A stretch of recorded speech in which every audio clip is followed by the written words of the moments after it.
Hey, it's your Pretty Much Pop 2025 Christmas episode, this time focusing on Christmas romance films.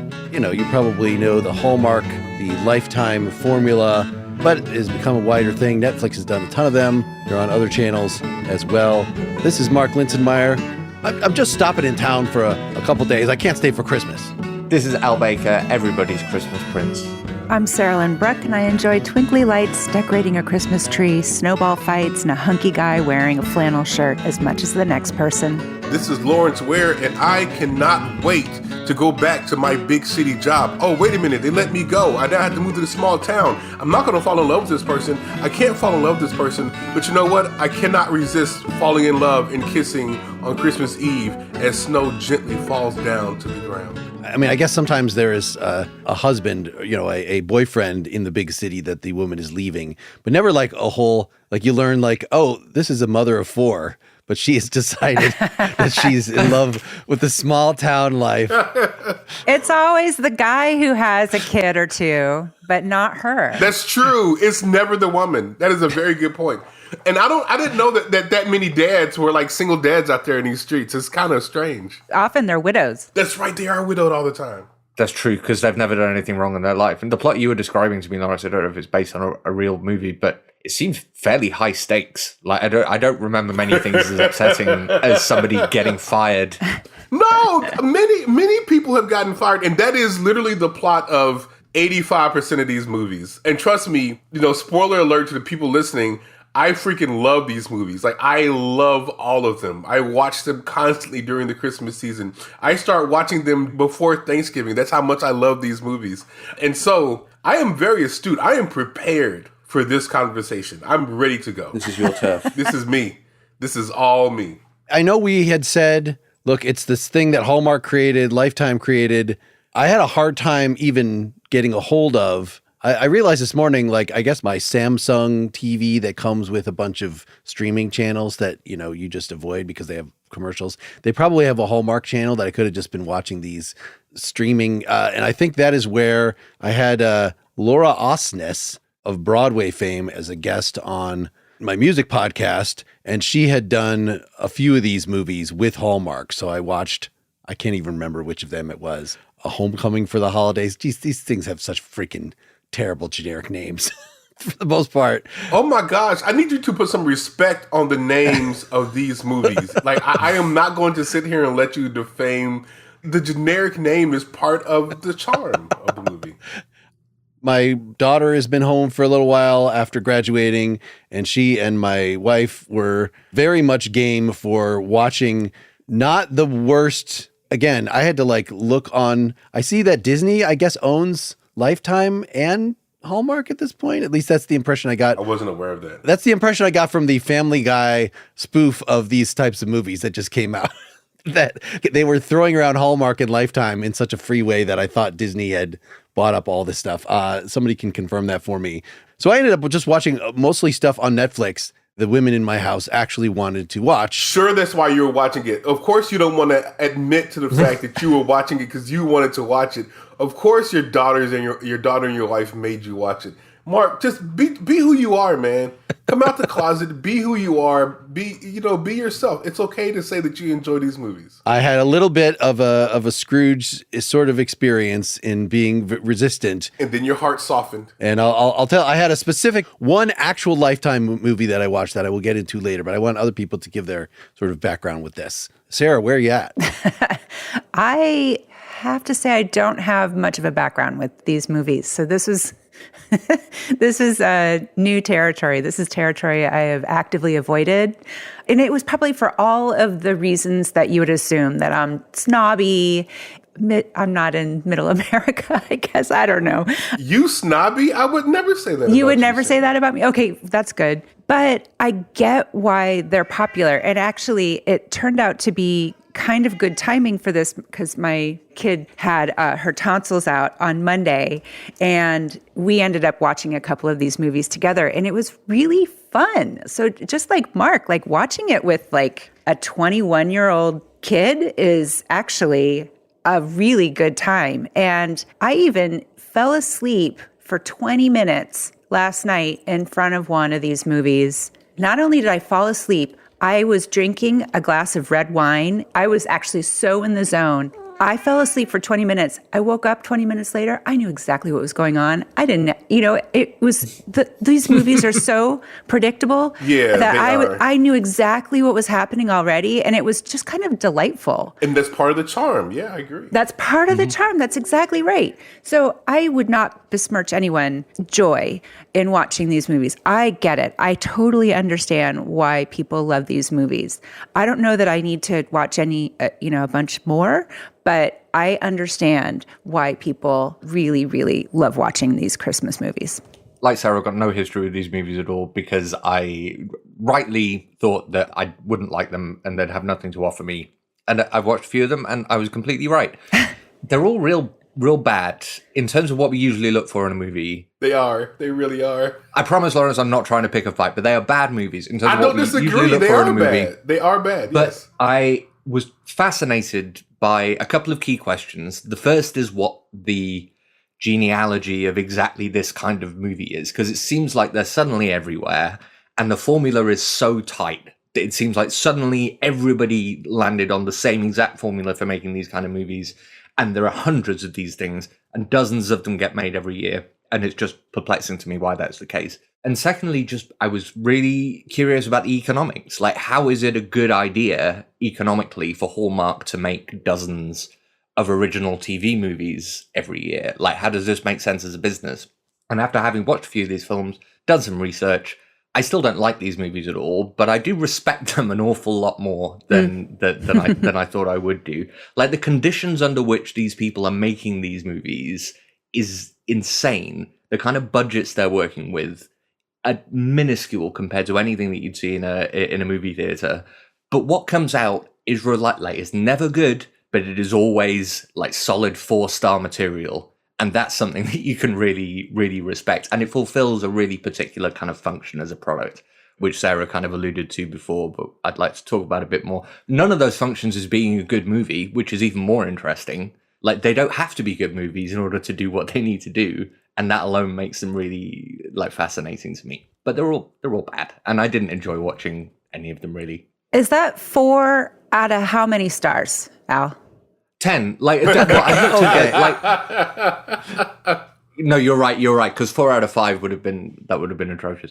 But 4 or 5 out of 10 was where they seem to solidly rate at 50%. Pretty much everywhere, but very few lower than that. And that kind of tracks with what you see on Metacritics and all that kind of stuff, which I think that question is really interesting because you're looking at movies that are predictable. They rely on tropes. They're not very diverse, and they're actually not even religious, even though they're Christmas movies. They're not really religious movies. They're not talking about Jesus or something. That'd be too risky. That would be too risky. And that would be even political, they're not political at all. So all of the measures that you would put up against a movie that you would go and pay to see in a movie theater don't necessarily really apply. But the popularity of these movies is just overwhelming. Can I talk? I haven't been able to talk yet, Mark. Am I allowed to talk and be the voice of the people? Please do. Because I'm here with a whole bunch of snobby individuals. Sarah, I didn't realize, but apparently she's a snob. Mm-hmm. She's an East Coast liberal snob. And of course, we knew Al was going to be snobbish because Al is from, Britain, and people from Britain are... I mean, Sarah's not even East or West Coast. Sarah is both kinds of liberal elite. That's very true. She is from California. That is very true. So she's an all-around, but she is not a middle-of-the-country person like I am. And, let me just be honest. These movies are not good. I would never say that these are legitimately great movies. Would I go to the movie theater to watch any one of these movies? Absolutely not. Do I think that these movies should be in the movie theater? Would you be able to watch any of these movies in the theater? I mean, I'm sure they've tried to put something in the movie theater before, but I would never do that. I could see a movie theater in a Christmas tree lot where they're just constantly playing, that somebody is just playing them on their big screen TV and you can just mill in and out as you go. I could definitely see something like that. But I think Sarah hit the nail on the head, and I'm happy that she got over her snobbishness to see this. The reality is that it's like comfort food. I mean, that is exactly what it's like. It's like comfort food. You know what you're going to get. You can go to sleep on it, wake up, and you know what's going to happen. You know what's going to happen at the end. You can second screen it, so you can have it on the TV and you're playing on your phone, whatever. Like, that is the whole point of these films. And are they good? No. Are they well made? No. Is the acting good? No. Now, every now and again, I'm happy to see some people that I hadn't seen in a while because they kind of pop up every now and then as the stars of these films. I like the ones that kind of feature that a little bit more diverse because they can be very white. And there's been an attempt to kind of diversify it here recently. So there's a lot of black ones and things like that. But they're not great. They're not even good. But are they fun? Yes. Are they silly? Yes. Do I cry at the end of some of them? Yes, absolutely. And the reason why, now I don't cry, but I tear up. It gets dusty. That's My sweet. allergies start bothering me because the reality is that this is fun, man. It's fun. It's sweet. Honestly, I love love. I really do. I like to see people come together at the end, even though I know it's manufactured, even though I know it's silly. I enjoy it.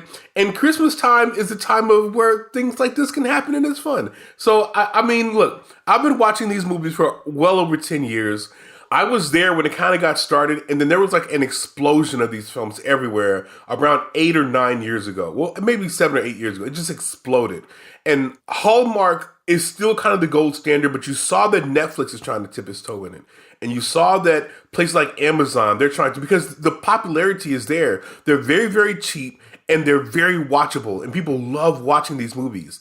And it draws people to, like, honestly, who watches the Hallmark Channel any other time of the year but during Christmas time? I don't know what people do. It's on everywhere during the Christmas time and the holiday season. So, I mean, look, they're very easy to make. They don't cost much. They're not controversial. They're comfort food. They're trying to kind of play with the established kind of storytelling that people like Tony Curtis established and like the more serious romantic comedies that take place during Christmas time. But they're light, they're silly, they're fun. I love them. I will not apologize to anyone. I will not stand for any kind of slander. Let me have my fun. So let me correct myself. I was able to Google the requisite 2 seconds while you guys were talking.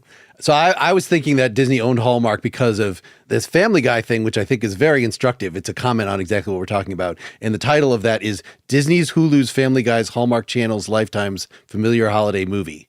And it does but I see that Disney and Hallmark have partnered for lots of things, but Hallmark is its own company. Disney does not own it yet. The Hallmark Channel launched in 2001, aired its first original Christmas movie, Santa Jr., in 2002. 2006 is The Christmas Card. It was a massive hit, was sort of the tipping point, as you're saying. Yes. So Lawrence, about 10 years ago. And they started doing marathons starting in 2009 with tons of these things. So that said, I don't have the channel, right? I cut the cord. I don't have cable. So I didn't want to like pay whatever extra for the add-on. So I was like searching, and I will tell you the only really authentically one of this genre that I saw was called Rebuilding a Dream Christmas from 2020, AKA, this is actually what it's listed in IMDb as Christmas Come Home, also known as My Christmas Wish. So this film involved three of these titles. So this is the hardworking woman. She just lives in the city and she doesn't celebrate Christmas and she eats alone on Christmas. And so her boss is like, I'm going to give you the big account. But wait, she still owns the home from her dead grandmother in the small town where she grew up. They call her from the historical society and say, you have a historic home and its window is broken. And so you have to come home right now to get the paperwork approved to have this fixed up, because that's sort of the bylaws about if you have a historical home. And so she just has to go home during the Christmas season and is, torn away from working on the big deal that would really make her career. What'll happen when the hunky guy in her hometown that she used to like when she was little is there to help her with repairs? What will happen? And then I just like, after watching 5 minutes of that, and it's really like objectionably forceful music, like the music is much cheesier and just more intrusive. I was like, this is making me physically sick. I cannot actually watch the rest of this movie. I already see where it's going. It's just like Infinite Jest, where David Foster Wallace stopped writing the book because like he said, look, I already gave you all the information. You can figure out what happens. You don't need the rest. I'm going to respect you as a reader. And, 1,000 pages is enough. I'm going to stop. But I did watch the rest of it this morning and it was okay. That's my Scrooge turnaround moment.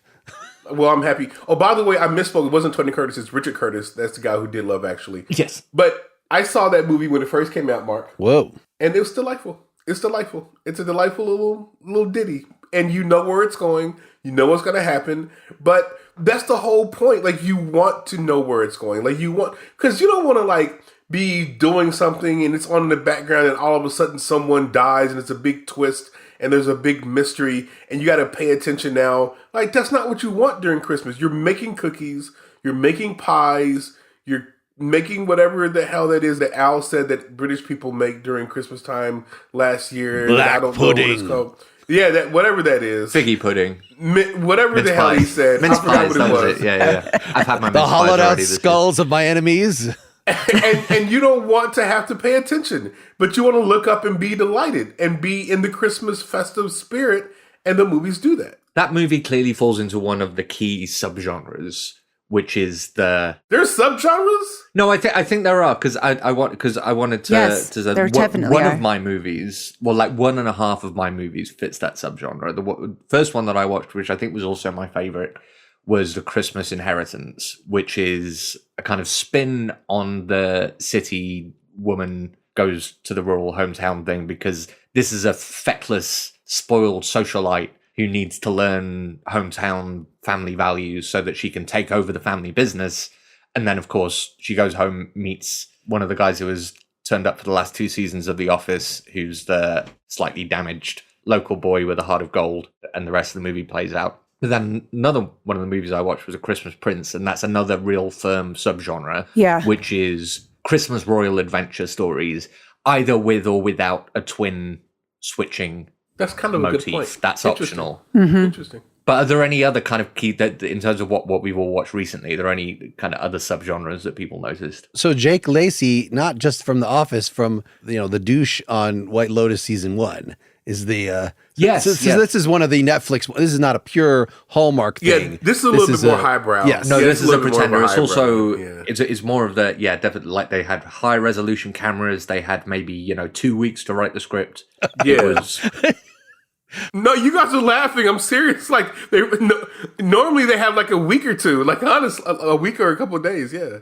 and Lawrence, when you were summarizing that thing earlier on, you said that they're not well made, and I think you're doing them a disservice. These movies are as well made as they can be, given how long these guys have got to work on them. The one you're talking about, the Netflix ones, those are a little bit more highbrow. But I'm talking about the ones that are like legitimate Hallmark, legitimate Lifetime. I watched one that was a legitimate Hallmark movie, and that was Haul Out the Holly. I remember that one. Haul Out the Holly has spun 3 sequels, I think. Most recent is Haul Out the Halloween, so they're branching out into other holiday seasons. But, like, that movie is full of recognizable character actors from TV, and the star was a minor character in Mean Girls. That's right. That movie, I think, was made for like $2 million. So they had one go at everything. And it's so impressive to see people That's a good point. pull off mediocre with absolutely nothing to work with. Like, there's a whole other kind of professionalism. Like, it's one thing for your guy to spend 2 weeks building the perfect Christmas family home set. It's another thing for your guy to spend 2 days and build the 2 sets that you need to make your entire movie.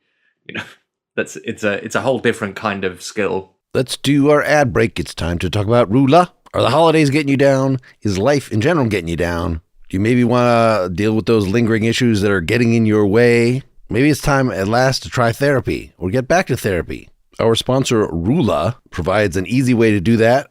You just go to their website, answer some questions. It will connect you with one of their over 15,000 therapists and psychiatrists nationwide.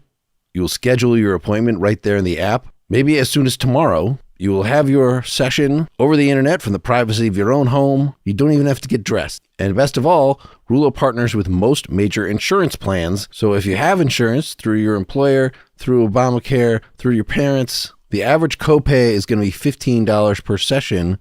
But depending on your benefits, the copay could be $0. And Rula is committed to supporting you and staying with you every step of the way in your mental health journey. If you're having an issue with your therapist, they're going to fix that. If you're going to monitor your progress, they're going to help with medication management. Listen, when I was a younger person, man, I should have been getting therapy. But the cost, the inconvenience, really the shame kept me just coping on my own. Don't do that. Use this ad today as a life-changing opportunity. Thousands have already trusted Rula to support them on their journey toward improved mental health and overall well-being. Head on over to rula.com/PMP to get started today. After you sign up, they ask you where you heard about them. Please support our show and tell them our show sent you.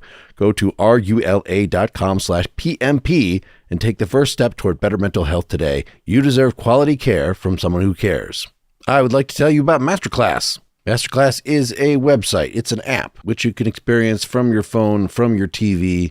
Treat it like a podcast or a totally immersive experience. It collects over 200 classes taught by the world's best business leaders, writers, chefs, and more. You get thousands of bite-sized lessons across 13 categories that can fit into even the busiest of schedules. Many relevant to this podcast, like Aaron Sorkin on screenwriting, James Cameron on filmmaking, the Duffer Brothers on developing an original TV series, Judd Apatow on comedy, Martin Scorsese, David Lynch, Ron Howard, Samuel L. Jackson, Ken Burns. The list goes on. But I decided this time to turn left and check out Spice Up Your Life with the Art of Sex Appeal by author and sexologist Shan Boodram. Shan teaches you how to discover your turn-on triggers, explore solo play, and have better, hotter, more passionate sex. So there's a little holiday assignment for you, maybe something to highlight as you use this as a last-minute gift.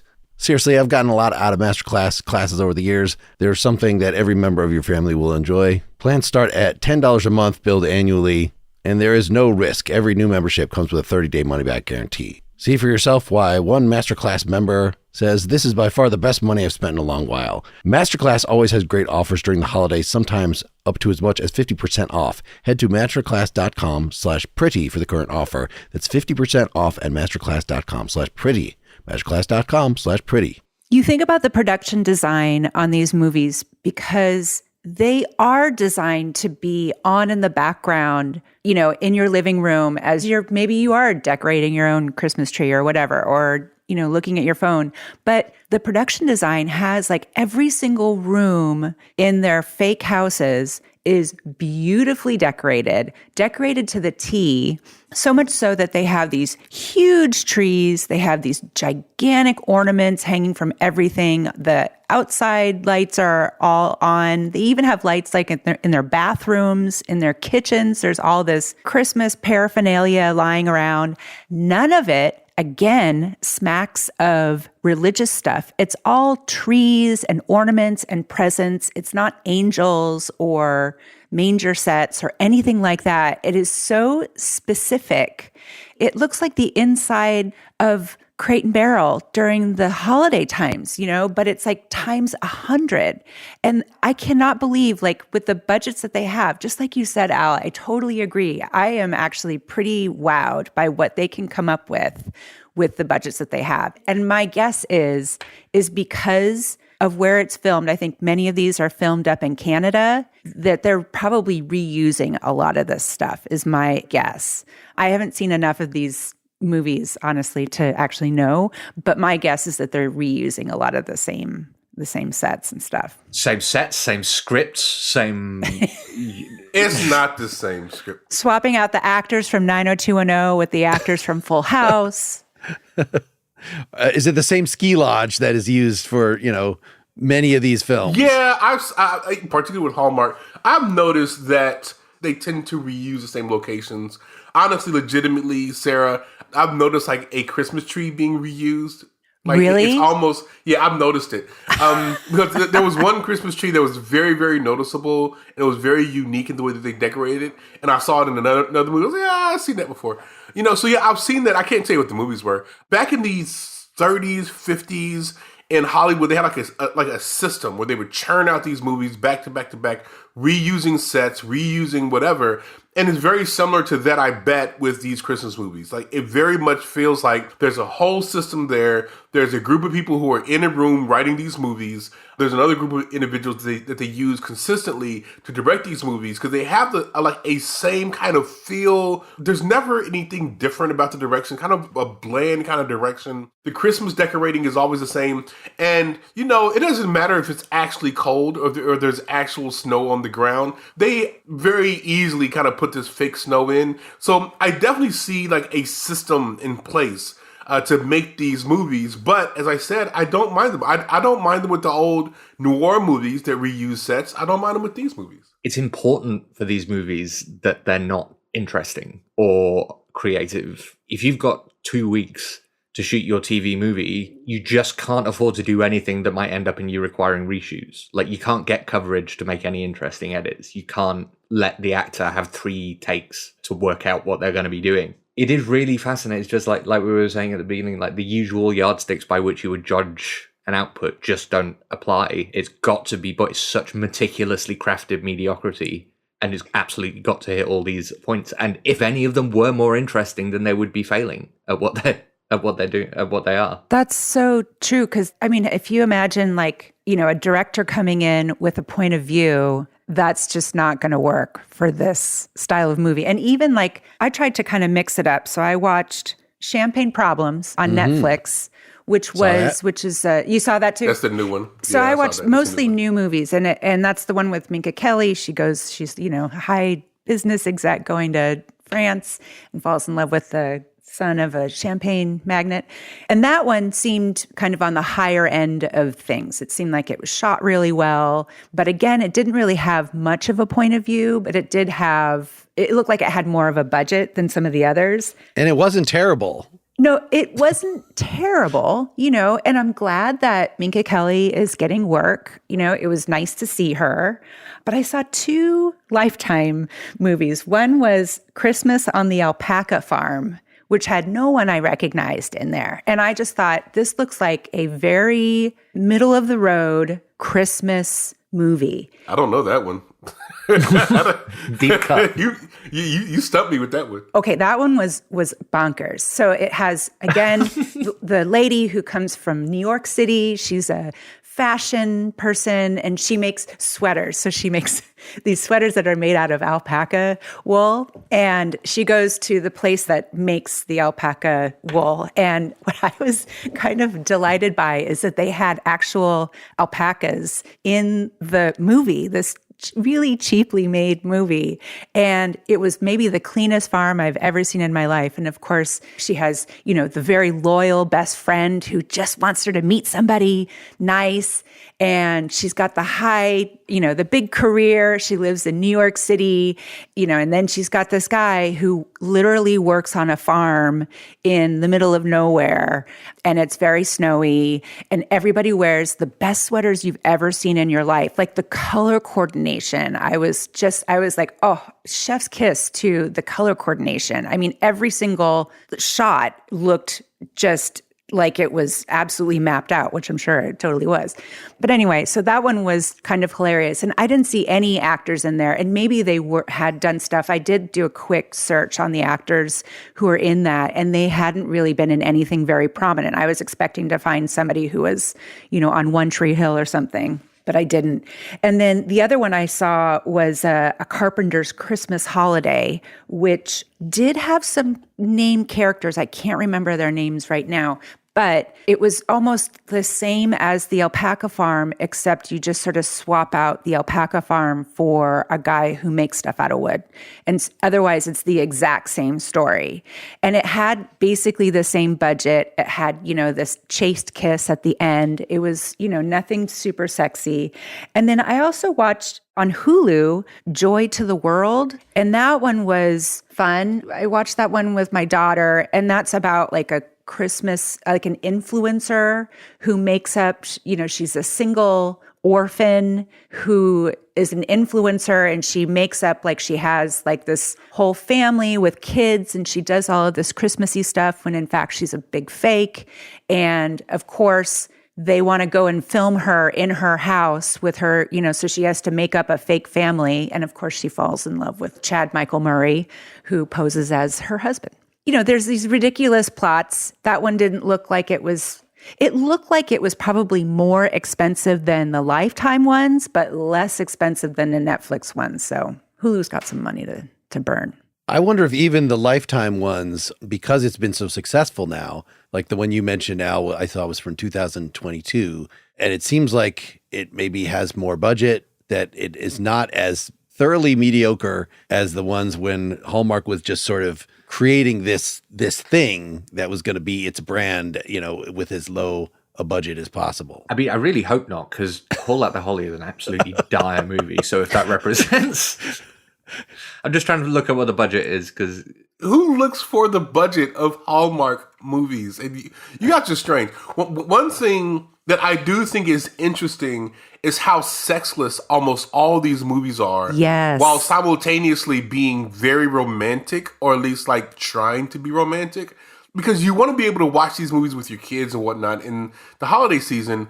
And so I guess sex is not okay during Christmas time? I don't know. Falling on the snow together and accidentally being face to face, that's okay. That's okay, but like even then, they usually don't kiss. Like it usually, like they're about to go in for the kiss, and it's about to get hot and heavy, and then some kid like, "I broke my Christmas tree," whatever, right? That's and so a trope. That's one of the tropes. Is that almost kiss, like around 2/3 of the way through? Absolutely. Well, no, that's usually like halfway of the way, because 2/3 of the way through, what happens is that they're together, and then something happens to tear them apart. And then they have to kind of figure out how to get back together. You're totally right, Lawrence. That's a halfway mark. That's when the acoustic guitar music kind of comes in, and they're trying to figure out, right? And this is usually happening on Christmas Eve. And I'm shocked not just these Christmas movies, all Christmas movies, how much stuff happens on Christmas Eve. Like, it is always a very packed time. But nevertheless, they're very sexless, and that's always interesting to me. I don't know why.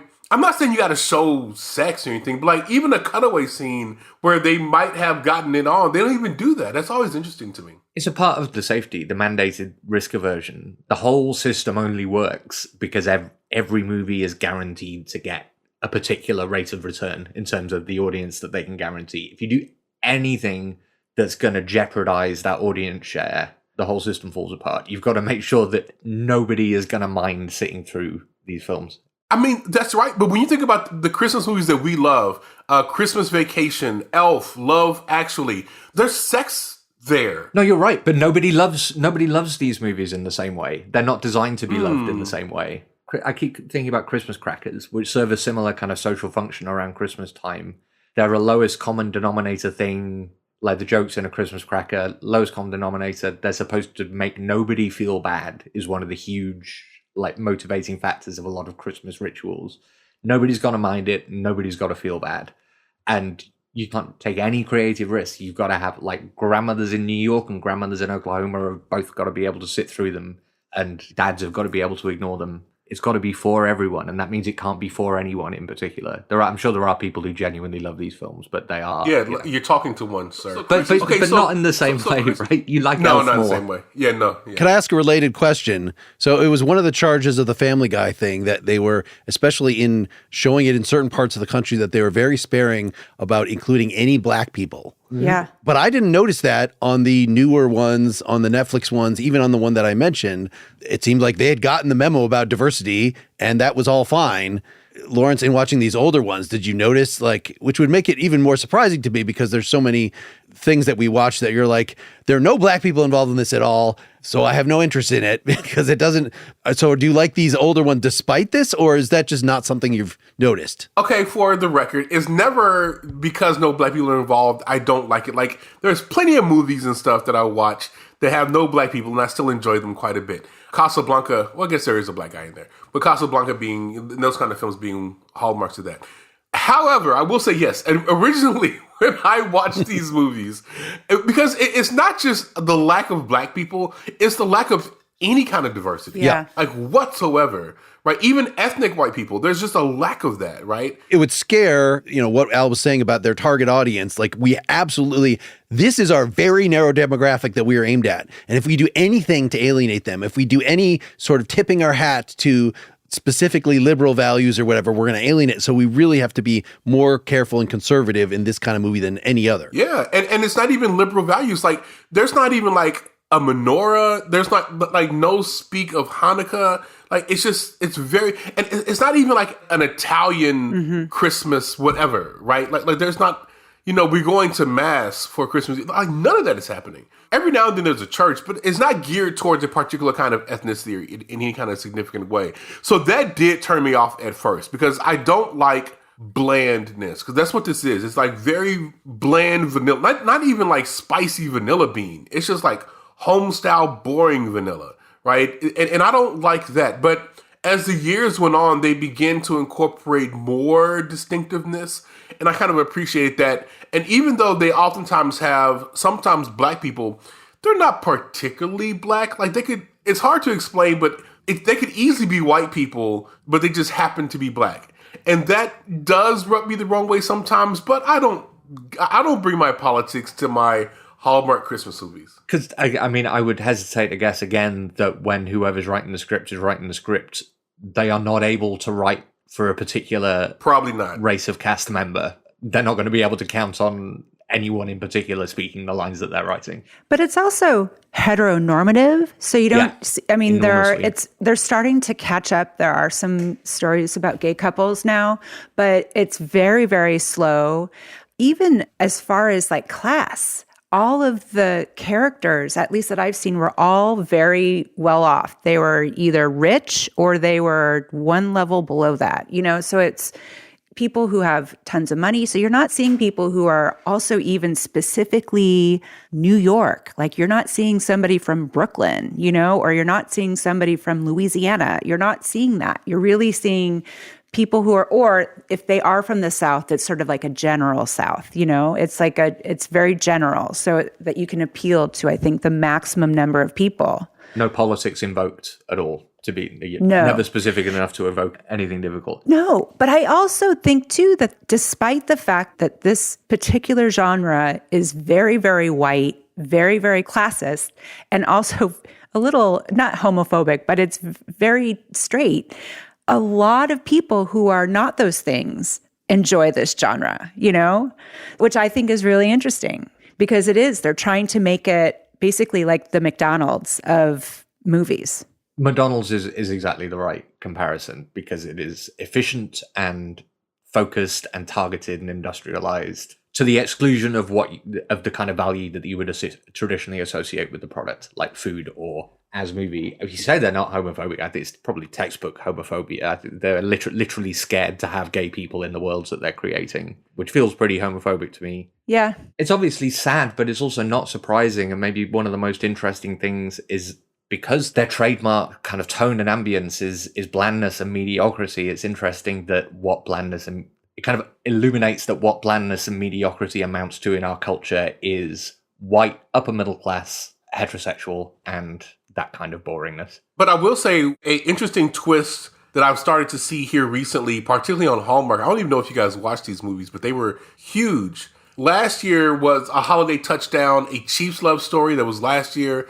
This year, it's A Holiday Touchdown, a Bills love story. I'm starting to think they may go through the entire NFL. Wow. I didn't hear anything about these. Google it. I guarantee you they're huge. Like the Chiefs one came out in 2024. The Bills one came out this year.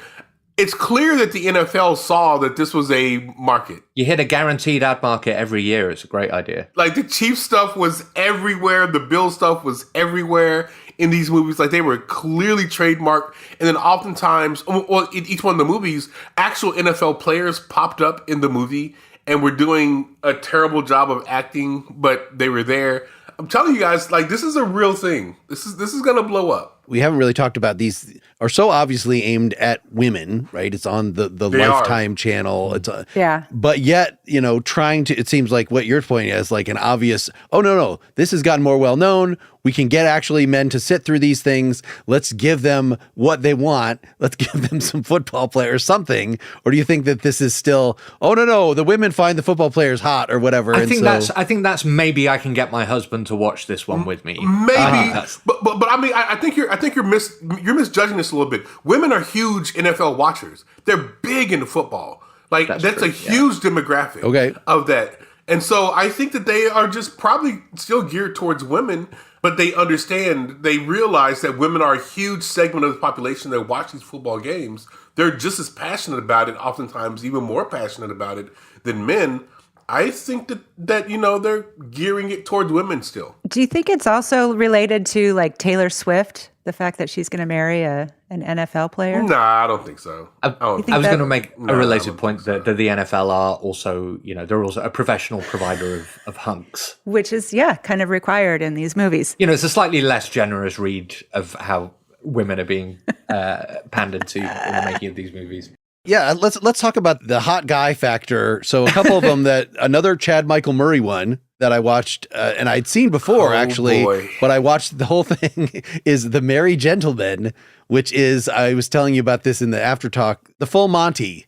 It is just basically a Christmas version of the Full Monty. This woman is in the big city. She's like on the Rockettes, basically the equivalent of that. And she goes to her small town and her parents own a bar that's having trouble. So they're like, let's put on a show. Oh, I'll get the handyman. I'll just spur of the moment, volunteer him to be one of our exotic, scantily clad dancers. And then of course, like everybody else they know, the best friend's husband and whatever, they're all equally hot. And they're all equally willing to dance their booties off. And so this becomes, such a cultural institution that of course the bar is saved and she wants to stay in town. Oh, The Merry Gentleman. That's what you're talking about. Yeah, yes. The Merry Gentleman. Yes, I've seen that. I know that movie. They're all game. But there's like long scenes of the guys dancing. That's a racy one because normally these movies are G or something like that, or at worst PG. That one was TV-14. That was a little bit more of a scandalous one. I remember that one. And I remember being a little scandalized because when I watched that, I was watching that with my niece. And she's young. She's like 3 or 4 because I thought it would be fine. And she just looked at me with her mouth agape with these men thrusting and gyrating on screen. And I had to immediately turn it pelvis. And this shows why Hallmark is right to never take any risks with the content of their movies. Because if you're putting one of these movies on, it's important that you know that there is not going to be anything that you have to explain to your toddler. That's so true because I definitely had to have a conversation. Is exactly right. I had to have a conversation. You're sure. Right. So most of these Netflix ones that I watched, that sounds like others watched as well, like Champagne Problems or whatever, are, acknowledgments of how big a thing this is, but trying to extend the audience, trying to be a little self-aware about it so they can be intentionally cheesy. Like, I don't know that the Hallmarks are intentionally cheesy. One of the other ones I watched that we knew was going to be bad was Mistletoe Mix-Up, starring Joey Lawrence and his 2 brothers. Anybody else watch this? Sarah's. That one passed me by. Of course I watched it. What are you talking about? I mean, I guess these guys have a podcast together, and like, strangely, their real life mom is in it playing their grandmother. So that the woman they have playing their mom is like very older than they are, so they can pretend to be younger that's not than they are, but the grandmother can be really wacky. My God. And but it was like some of it's just an excuse for them to just like goof around and be brothers together. But it had so many of those. Well, actually, Joey Lawrence's actual wife is in there sort of as a minor part, because it's the 2 brothers are fighting over a woman, but the main woman they're fighting over, they got like a real actress that they were not related to. So that was a good, a wise choice. So that they can make her learn her lines. But it was so I was looking at reviews of it after this is such a bad movie. Am I going to watch the sequel? Yes, I am. Absolutely I am.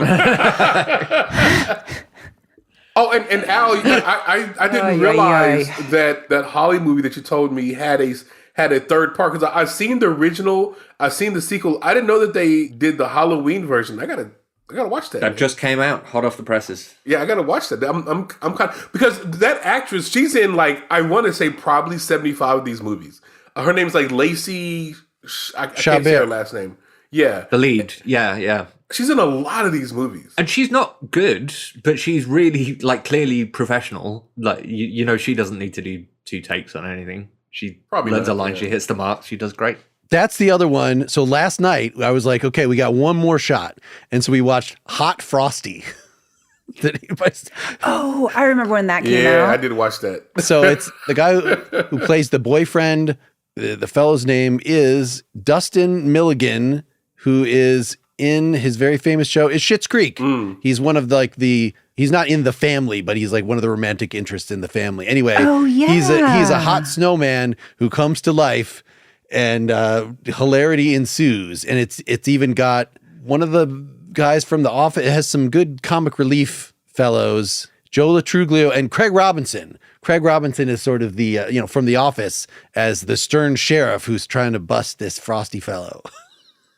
So it has a little bit of stupid conflict in it, but it definitely plays on all the women in town think this guy is so hot, and he was running around naked for part of it. And, so more racy. And I think there is a definite implication of sex at some point very late in the film. I could be misremembering that. One other thing I was thinking about with these movies is there doesn't really seem to be a real, no one's evil. It doesn't seem like that's a thing. There's no tension lasting longer than 5 minutes, I think, certainly not the movies that I watched. There's an annoying woman. I remember a character of an annoying woman who reoccurred, who was drawing attention to the main character's shortcomings. Yeah. But that's as far as it got. Yeah. Even the big, the all is lost moment was always at most, there's a minor misunderstanding that we can clear up in a minute and a half. Right. That's right. That's exactly right. I mean, the tension is usually not about someone being evil. I'm trying to think. Can't even think of anyone being evil, really. But it's oftentimes... It's an accidental lie, right? Yeah, so someone put that. themselves in a position where they had to deceive people. Or the tension between going back home or staying, something like that is usually what is the driving force. It's never really evil. If you think about it, children's holiday programming always has an evil character in it that sometimes is kind of scary. And in these movies, which are for adults, supposedly, don't really have that. They don't have that. They don't have anybody everybody seems to be pretty kind to each other, which maybe is part of which is definitely part of the formula, right? Because it's comfort food, So is that going to be because it would be riskier to have an evil character, or because it would be too much work to have an evil character? Because you're right, it's a family-friendly trope, but is it because if you want to make a good evil character, you've got to put a little bit too much? They need a costume. You need maybe a slightly more theatrical performance, which takes a little bit too much time to get together. I don't know. I mean, everybody's pretty two-dimensional. Yeah. You could have your mustache twirling. Well, you need a little grinchiness. That's somebody who is a little too bureaucratic or stuck up or whatever, and then they can just see the error of their ways. And then they can be hooked up with somebody hot as well. You need a Scrooge or something like that. That's Scrooge, yeah. So your main character is the Scrooge. I mean, in some ways, yes. That's the difference, Maybe right? That's why there's no evil character, because the antagonist in the movie is the main character's... Is the character, it's the character that we're following around. In a rejection of traditional Christian values. See, now I'm wanting to see a variation on the Christmas Carol where Scrooge actually has a reason that somebody really abused him in the past and messed, and so he has a revenge thing as part of his thing on the world. And that's not happening. That is happening. You know it. There's going to be a Christmas Story prequel. The Captain Ahab Christmas. Tim Burton's had that in pre-production for a few years. Come on, Chris Nolan. You can get on this. Well, so relatedly, to have somebody truly evil is to have something otherworldly, to have some force of darkness to be defeated, which we're getting into fantasy territory. And so how much actual fantasy, actually, obviously Hot Frosty, there's some magic going on there, and it's not too... Or real, Santa's real. Yes. There's plenty of those. Or just Christmas magic is real. Christmas magic is one of the other genres, but it's interesting that it still has to hone... There's still a very clear sense in which that hones to the romance formula. It never diverges into a fantasy adventure story. It's hot snowman or And it's oftentimes in the background, not even a B story, a C story, D story, where Santa will walk by and give a knowing look, and that's about the extent to which you'll get any kind of magical anything, any kind of magical realism, whatever, in these kind of stories, these kind of shows, movies, whatever they are. But I'm going to be honest, man, I'm just happy that someone out there, because Salem's Lot, the great television miniseries, I'm just happy that someone on real basic cable, nothing premium, no HBO, no Showtime, just basic cable movies. I'm just happy they're still happening, man. Because you know what? It's been a dark time. The merge of Netflix and Warner Brothers, all this kind of stuff. I'm just happy that we got a basic cable channel still making original movies, original programming. Look, man, you can hate on all you want to. I'm just happy that it's here. I'm going to be a little more cynical about it and say I think that Hallmark Christmas movies are a troubling omen of what happens when advertising is the only motivation to make media.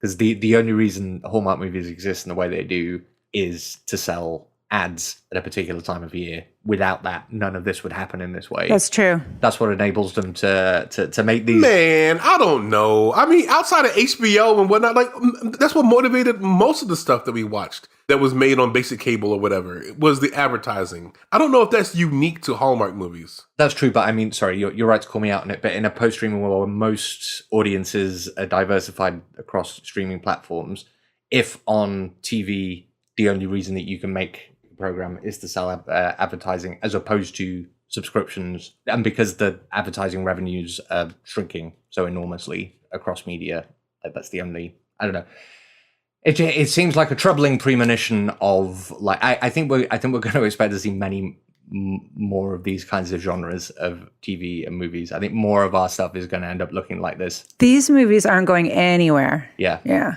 No, they're not going anywhere, but I'm actually really happy to see movies that don't have any big names. You're giving work to actors who wouldn't otherwise have work, maybe. You have, especially since commercials, they haven't totally gone away, but there are far fewer of them. You know, they've sort of moved into this sphere that maybe even soap operas have. You know, you've got writers getting work, you've got directors getting work, you have all of these creators who are actually able to make stuff. And I think that is a good thing.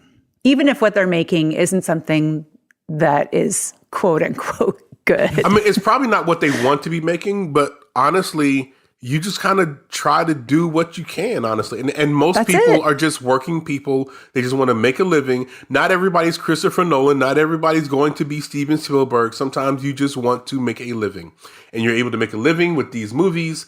And why not? Just imagine the diversity of very, very decent made-for-TV movies that we could have had using the same industrial system, and instead we've got hundreds of exactly the same movie. Like I that's agree. Yes. that I guess is the thing. Like no, And that is sad. That is sad. So there's so many individual movies that I want to say a little about that I'm going to save for the after talk here. So that's patreon.com/prettymuchpop if people want to get in on that. Just a couple things before we go. You know, my wife had seen more of these things than I had early on, and she commented to me before I even really got into it, how startling it is to see people who are merely good looking and not stunningly beautiful. That's what you're saying these people that otherwise wouldn't get work. Like, they're not great actors, you know, but they passed this audition. Yeah. And so, like, how spoiled are we that the casting agents of the world have made us so used to seeing on, of course, there are character actors and people who are not supposed to be, you know, but for main characters, we're just so used to seeing like someone who's jaw-droppingly gorgeous that like leads. to see someone who's just a little pretty. It's startling.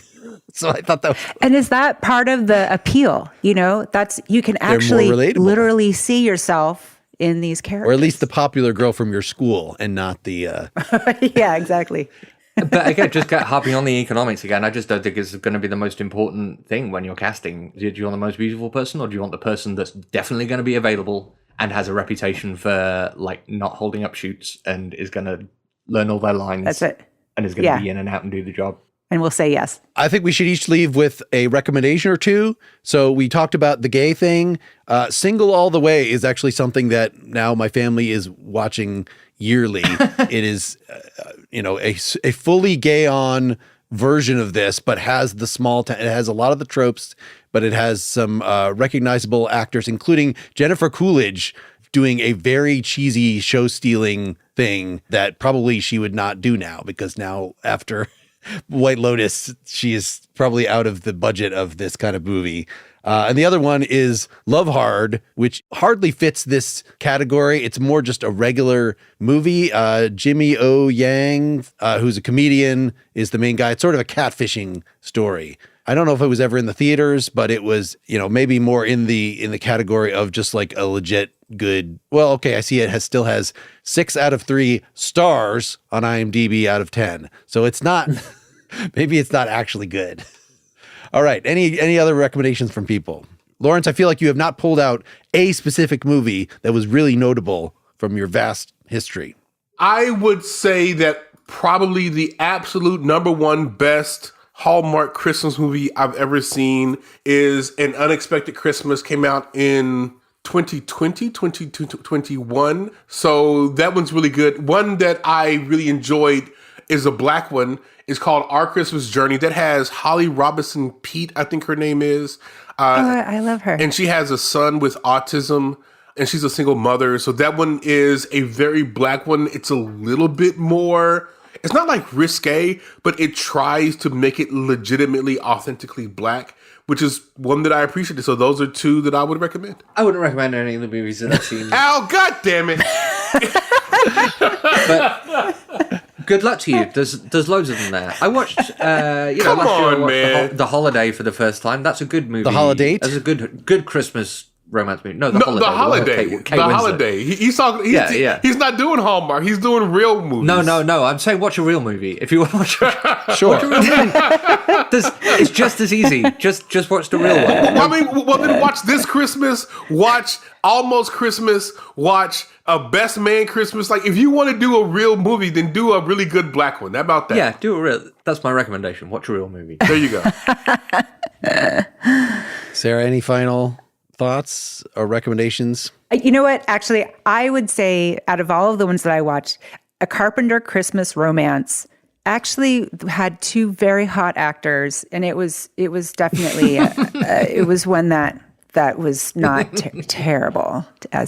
Hey guys, this one got Sarah going. It got her. That It one, got her it was hot not. beneath the collar. Yeah. I have to say, out of all of the movies that I saw, this one had an attractive person in it. The 2 leads were really, really good looking. Some smoke shows, guys. If you want a smoke show, watch this one. Was not quite as chaste as the other ones. So anyway, I would recommend that one marginally. One of the reviewers is saying Pretty Little Christmas Liars. I guess maybe the main woman is from Pretty Little Liars. I don't know that show so well. So. Oh, Pretty Little Liars is amazing. I hate that show. All right, let's not get derailed in the last second. Talk about Pretty Little Thanks. Liars now. Very happy holidays, everybody. Merry Christmas. Watch some TV. Merry Christmas. Happy holidays. Happy holidays, guys. Watch some good Hallmark movies. Watch them. Don't listen to these Scrooges. Watch them. Pretty Much Pop is part of the Partially Examined Life podcast network. Get more Pretty Much Pop at prettymuchpop.com. Get bonus content for every episode at patreon.com/prettymuchpop.